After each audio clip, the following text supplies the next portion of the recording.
Hey everyone, my name is Ilo and welcome back to another episode of What Remains of Edith Finch. Sit back, relax and enjoy. Start.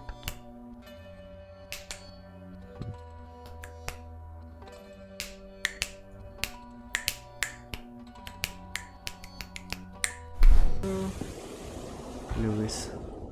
Everyone always told me to stay out of Lewis's room. Whoa. Except Lewis. Whoa.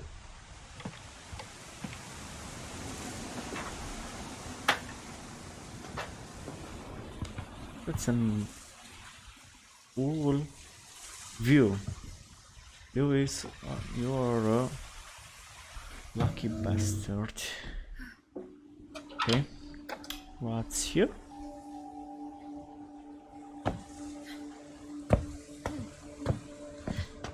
Lewis's room smelled very, very familiar. That part of him lived on. Okay, so I guess the guy really liked Netherlands. So that's dude, you have the best room in the whole house. Are you crazy? Okay.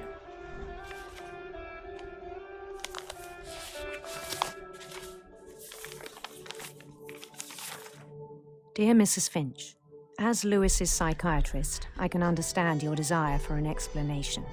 As I see it, the trouble began in January, shortly after we convinced your son to seek treatment for substance abuse. Newly sober, I believe Lewis first noticed the monotony of his daily life.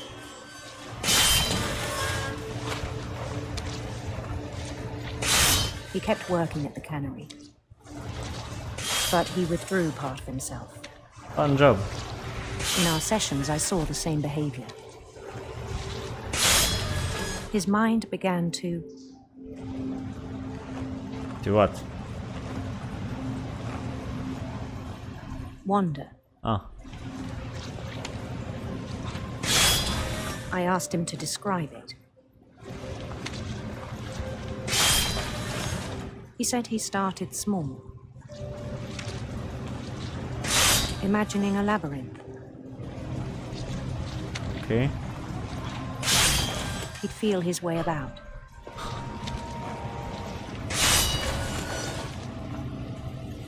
Then something moved. Bats. And toads.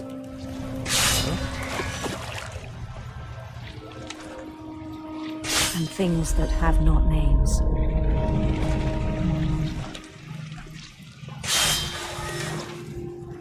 He knew it was all in his head. But he took it very seriously. I had hoped he'd find himself.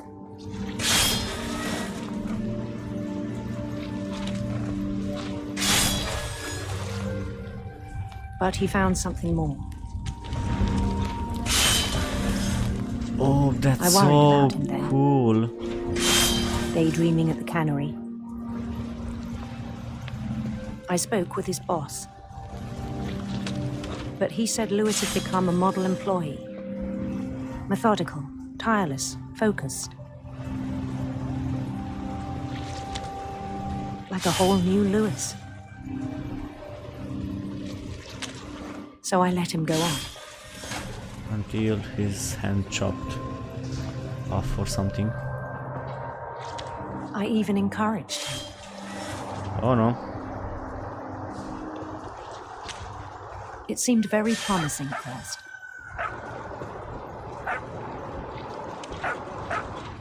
He told me he'd made a new friend.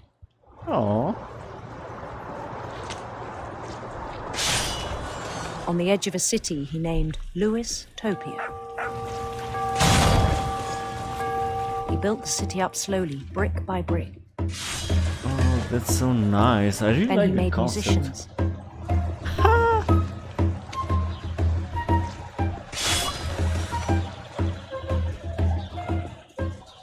Hey. And songs for them to play.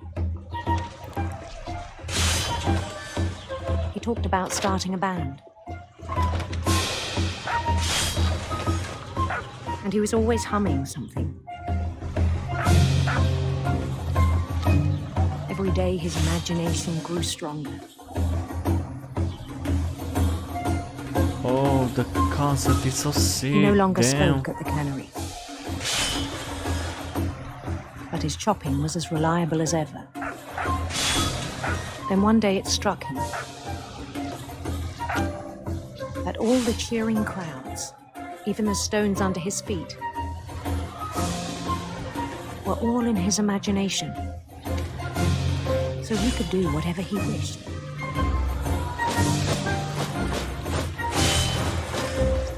He held an election for mayor.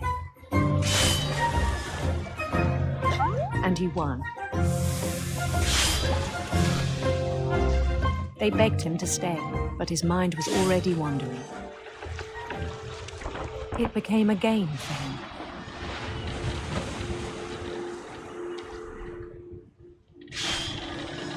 He'd conquer a city, then immediately push on. New Louisville. Okay. St. Louis. I He started bet. drifting away from our reality.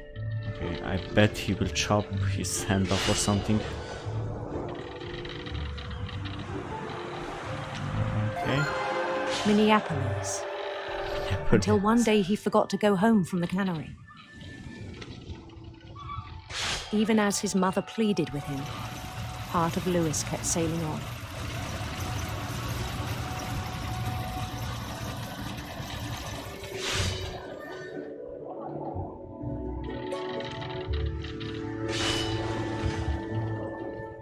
In Louisburg, he heard rumors of a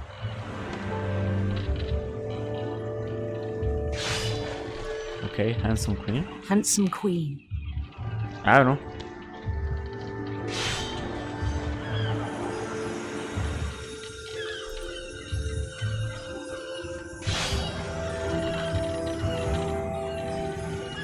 The queen was on her own quest for Sinister serpents. sinister serpents. Yes. Yes, yes. Those sinister serpents. He Okay. followed the sound of her Electricity. Obviously. electric sitar. Yes.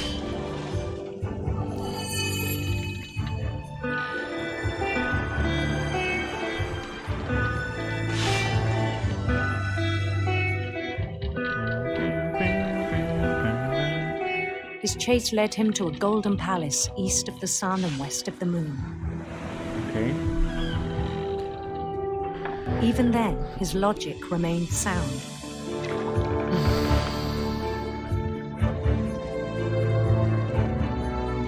He knew the world was all in his imagination.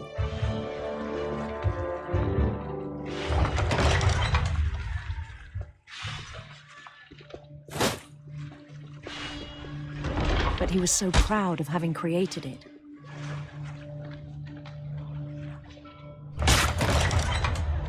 In his own eyes, he'd become something greater than a king. Oh, nice.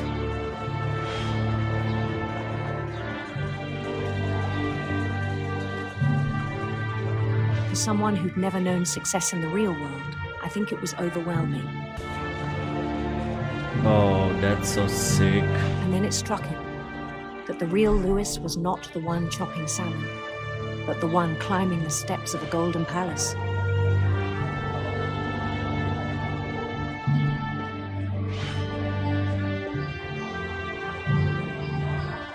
My imagination is as real as my body, he told me. It was hard to argue with him.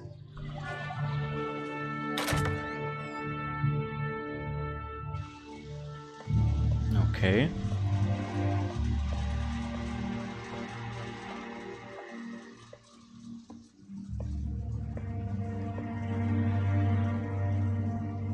He began to forget the world we know.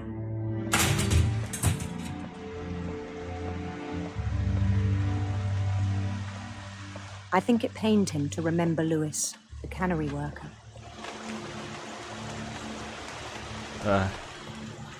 I bet it smells horrible and oh. He began to despise the man with a royal contempt. Hey man.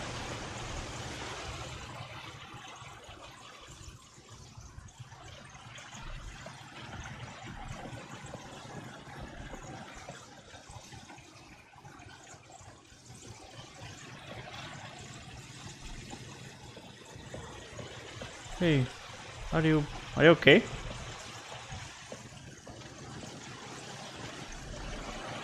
I still thought I could save him. Even after he said he was being crowned king over all the lands of wonder. The palace would be packed with his companions.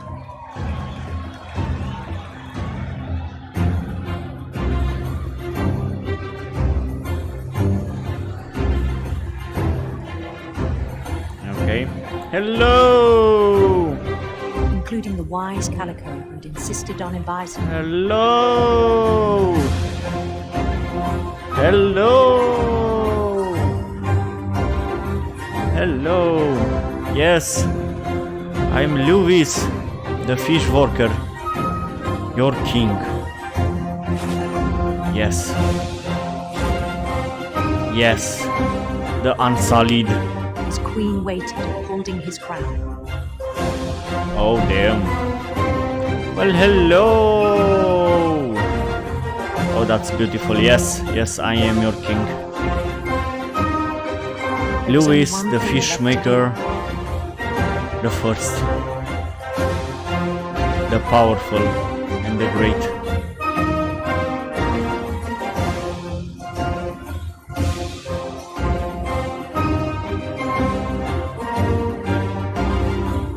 Bend down his head.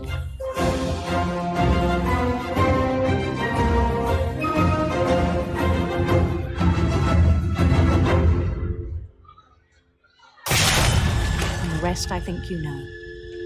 Mrs. Finch, your son was a kind man who will be missed by all of us who knew him.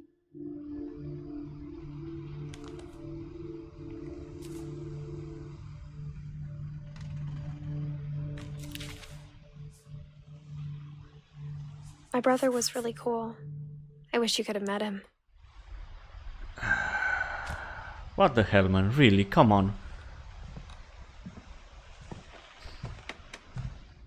So imaginative way to paint a horrible death. On the way back from Lewis's funeral, my mom told me to start packing. She waited until the day before we left to tell Edie. I'm not sure if she wanted to make it easier or harder.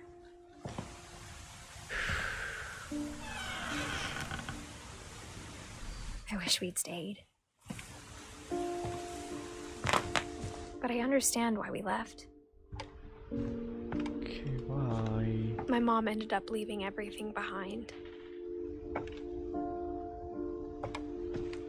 What happened that night had been coming for a long time. Maybe it should have come sooner.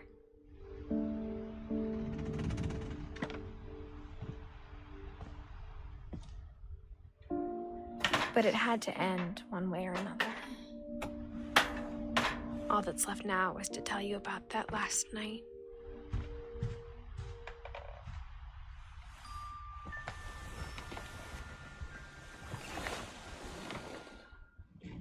Okay.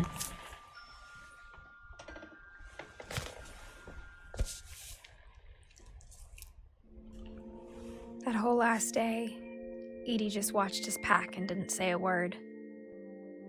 Until supper, when she raised her glass and said, "To our final night together, and all our final nights apart." Grandma, you know what I said about alcohol. Some of your medications are very Edith, specific. I left a present for you in the hallway. Why don't you go open it? The grown-ups have to argue now. I'm sorry, you're right. We're all leaving tomorrow. Let's just enjoy our last... I'm not leaving. Edith, you're excused. Okay. The power had been shut off that morning, but Edie always had plenty of candles. When my mom sealed the library, I don't think she knew about the other entrance. Or that Edie had a key to it.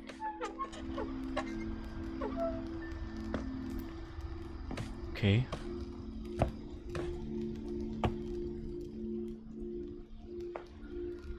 The thing you're afraid of isn't going to end when you leave the house.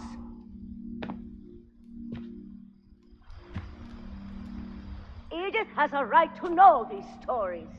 My children are dead because of your stories. I think it's best if Edith and I leave tonight. We'll have the nursing home send a van for you in the morning, okay?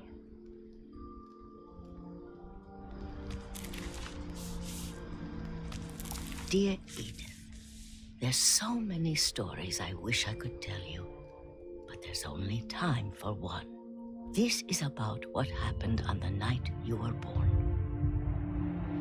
That night, the tide went way, way out. It was the first and last time I ever saw the old house aground. There'd been an earthquake out in the middle of the ocean. They called it the lowest tide in 1,000 years. God, it smelled awful. You know, I've seen that house every day of my life.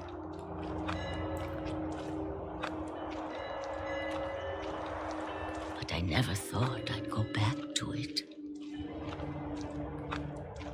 When the fog rolled in, I lost my way. Just keep swimming. Just keep swimming. I got turned around. Huh? Oh.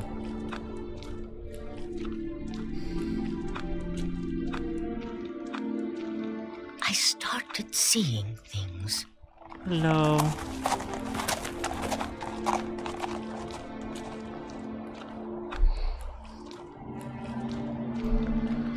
Things I'd forgotten had ever existed.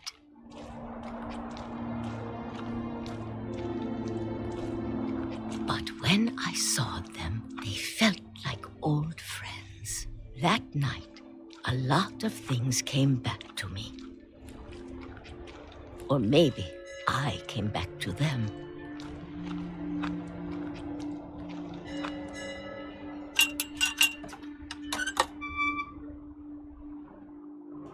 Things I can't explain, but that I need you to try and... Edith, what are you doing in here? It's mine! Edith!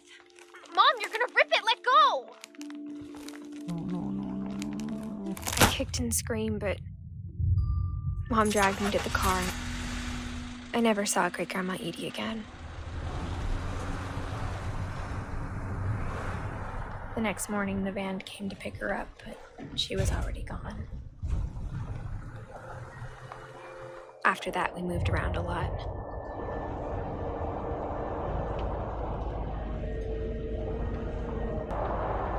We both tried to make the best of it. Okay.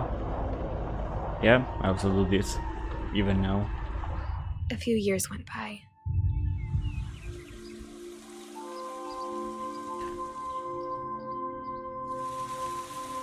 That I didn't like to talk about it, eat. Come on. but she started getting sick a lot. The rest happened pretty quickly.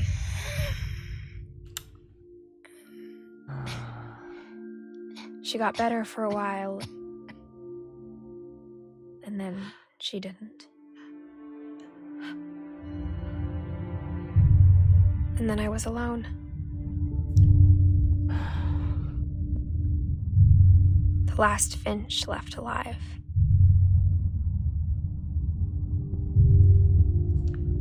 Until I found out about you. I'm still not sure what to tell you about all this. If we lived forever, maybe we'd have time to understand things. But as it is, I think the best we can do is try to open our eyes. And appreciate how strange and brief all of this is. This journal was supposed to be for you. But now I hope you'll never see it.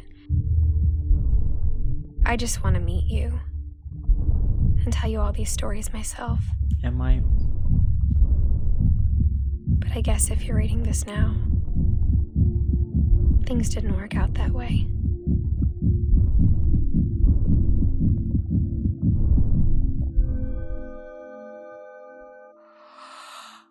This is where your story begins. I'm sorry I won't be there to see it. It's a lot to ask, but I don't want you to be sad that I'm gone. I want you to be amazed that any of us ever had a chance to be here at all. Good luck.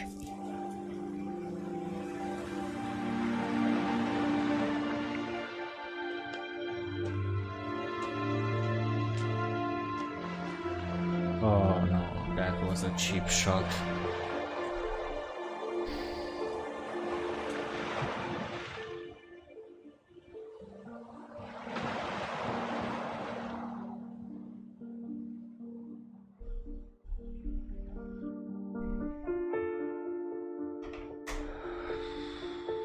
Wow, I wasn't expecting that at all. Hit me like a brick. Oh god damn it. That's it for this episode, guys, of Edith Finch. Thanks a lot for watching and for being here. The game is an absolute blast, an absolute joy to play, and it's honestly one of the best story-driven games that I've ever played. So yeah, see you on the next one. Bye.